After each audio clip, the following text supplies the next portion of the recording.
Hello అండి అందరికీ. Granite పేట చేయించుకున్నాం ప్రస్తుతం. ఎల్ఈడి ప్రొఫైల్ పెట్టి అన్నారని చెప్పేసి పెడుతున్నానండి. అది దేనికనేది మీకు లాస్ట్ చెప్తాను. ఎల్ఈడి ప్రొఫైల్ పెట్టి 3/4 అండి. ఇది 4 వైపులని ముక్కల కింద కట్ చేసుకోనండి. అలా ఉన్నది అలా పెట్టకూడదు. ఎందుకంటే కార్నర్లో మనకి షేపులు కట్ చేసుకోవాలండి.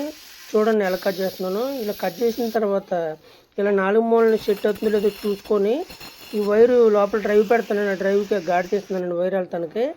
అలాగే ఇవ్వండి ఈ విధంగా 4 కార్నర్లో మనం షేప్ తీసిన తర్వాత బాండ్ టైట్ అని ఉంటుందండి. అదొకటినండి. సో అనబండు కలితే అనబండు యూజ్ చేసుకోవచ్చు. ఈ విధంగా 4 వైపులని శుభ్రంగా క్లాత్తో తుడిచేసుకున్న తర్వాత అండి బాండ్ టైట్ రెండింటిని మిక్స్ చేసుకొని ప్రొఫైల్ పట్టీకి అప్లై చేసుకొని అలా అంటించుకోవాలండి. ఈ విధంగా అంటించిన తర్వాత 4 మూలని చూడండి జాగ్రత్తగానే. ఎందుకంటే షేపులు కరెక్ట్గా కట్ చే 4 కార్నర్లో అలా కరెక్ట్గా టచ్ అవ్వాలి. అలాగే ఎల్ఈడి ప్రొఫైల్ స్ట్రిప్ 120 ఎల్ఈడి వేసానండి.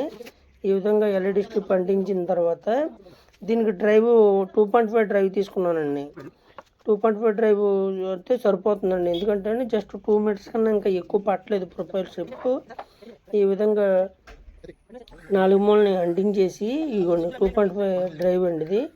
ఈ డ్రైవ్ ఫిట్ చేసిన అక్కడ గమ్మేసి అంటించానండి డ్రైవ్ని.